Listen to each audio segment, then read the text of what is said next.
Welcome to Sahi classes. आज हम लोग पढ़ने वाले हैं समांतर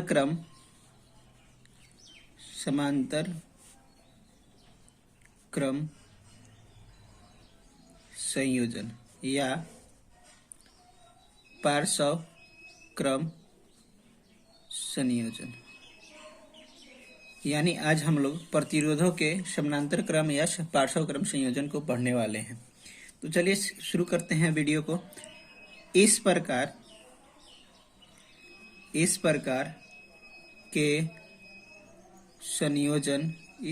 के संयोजन में दो या दो से अधिक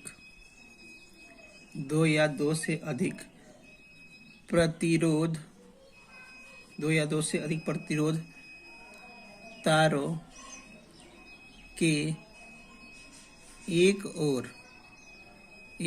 की सभी सिरे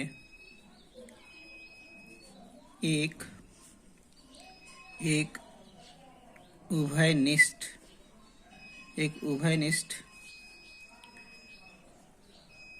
बिंदु पर और दूसरी ओर की सभी सिरे दूसरे उभयनिष्ठ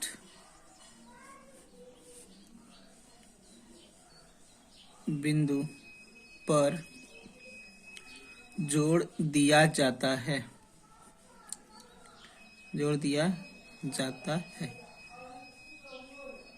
प्रतिरोधों के इस संयोजन को पार्श्व क्रम संयोजन कहते हैं। यानी हमारे पास दो से अधिक प्रतिरोध हैं। जैसे मान लीजिए मेरे पास एक प्रतिरोध आपका ये रहा, दूसरा प्रतिरोध हमारे पास ये रहा, तीसरा प्रतिरोध हमारे पास ये रहा। ठीक है।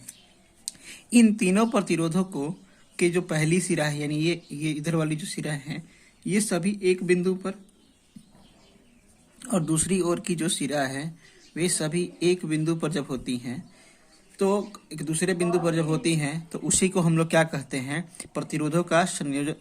जो इस प्रकार का जो संयोजन होता है इसे ही हम लोग क्या करते हैं, प्रतिरोधों का संयोजन कहते हैं। क्या कहते हैं? प्रतिरोधों का पार्श्वक्रम संयोजन कहते हैं। ठीक है, प्रतिरोधों का पार्श्वक्रम संयोजन कहते हैं। अब देखिए, इसको हमने एक बैटरी से कनेक्ट कर दिया है। ये हमारे पास मान लीजिए R1 प्रतिरोध है, ये R2 प्रतिरोध है, ये आपका R3 प्रतिरोध है। इसमें से I धारा जा रहा है, आपका इधर भी I धारा आ रहा है। ठीक है। तो जब प्रतिरोधों हमें पता है कि जब क्या होते हैं, तार डिवाइड होता है तो धारा भी क्या हो जाती है, डिवाइड हो जाती है। यानी यहाँ पे I1 हो गया, यहाँ पे I2 हो गया, यहाँ पे I3 हो गया। ठीक है।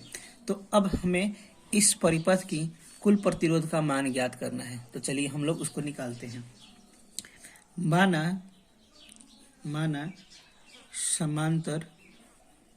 समांतर क्रम में जुड़े प्रतिरोध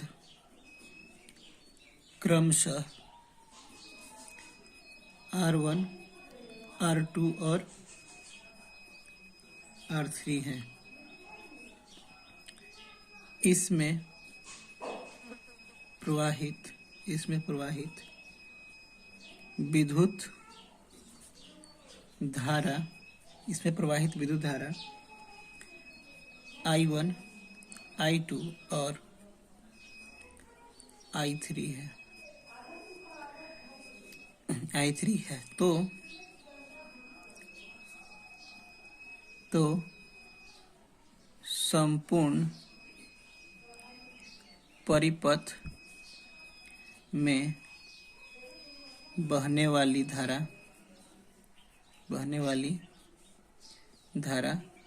I है।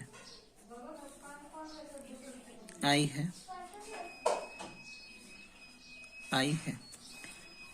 तो परिपथ की कुल धारा बराबर क्या हो जाएगा, आई बराबर में I1 प्लस में I2 प्लस में I3 हो जाएगा। ठीक है, अब देखिए हम जानते हैं कि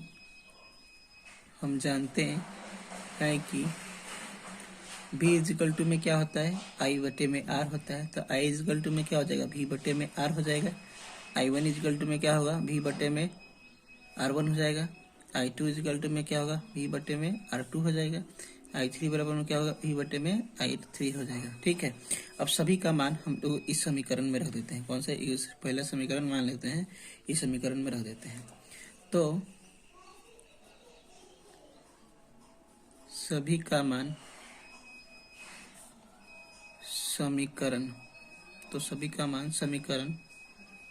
1 में रखने पर क्या हो जाएगा, V बटे में R1 बराबर में V बटे में R1 प्लस में V बटे में R2 प्लस में V बटे में R3 हो जाएगा।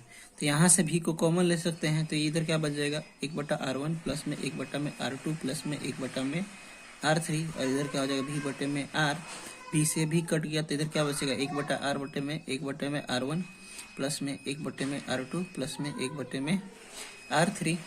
ठीक है, अब मान लीजिए परिपथ में यदि परिपथ में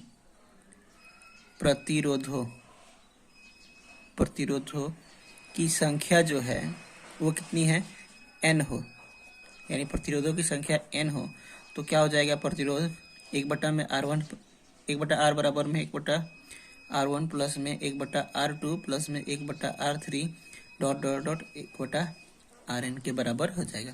तो ये हमारे पास n प्रतिरोध के लिए आ जाएगा, और ये जो हमारे पास 3 प्रतिरोध है उसका तुल प्रतिरोध हमारे पास आया हुआ है। तो देखिए हमने कुछ नहीं किया है, हमें पता है कि जब यहाँ से धारा चलेगा तो जब तार अलग अलग होते हैं तो धारा भी क्या होता है, अलग अलग हो जाता है। और हमारे पास विभव क्या होता है, जब विभव अलग अलग, तार जब अलग अलग हो जाता है तो विभव क्या होता है, सेम होता है। ठीक है, तो यही लिखे है कि समांतर क्रम में जुड़े प्रतिरोध क्रमशः R1, R2, R3 है, यानी जो प्रतिरोध है उनको हमने R1, R2 और R3 मान रखा है। इसमें प्रवाहित जो धारा है वो I1, I2, I3 है। ठीक है, तो इस पूरे परिपथ का जो तुल्य धारा आएगा वो क्या होगा, आपके I बराबर में I1 प्लस में I2 प्लस में I3 हो जाएगा। और हमें पता है ओम के नियम से कि जो विभव होता है, विभवांतर होता है, क्या आता है, V इक्वल टू में IR के बराबर होता है।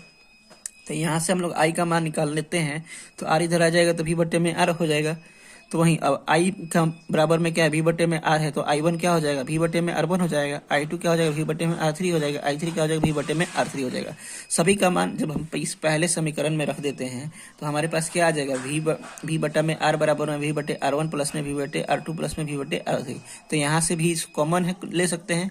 V को कॉमन ले लिए तो V भी क्या हो गया, कट गया, तो बचा क्या, 1 बटा R बराबर में 1 बटे R1 प्लस में 1 बटा R2 प्लस में 1 बटा R3। अगर हमने परिपथ में मान लीजिए n प्रतिरोध है तो तब हम क्या करेंगे, तब हमारा प्रतिरोध निकालने के लिए फॉर्मूला हो जाएगा 1 बटा R बराबर में 1 बटा R1 प्लस में 1 बटा R2 प्लस में 1 बटा R3 dot dot dot plus में 1 बटा Rn हो जाएगा।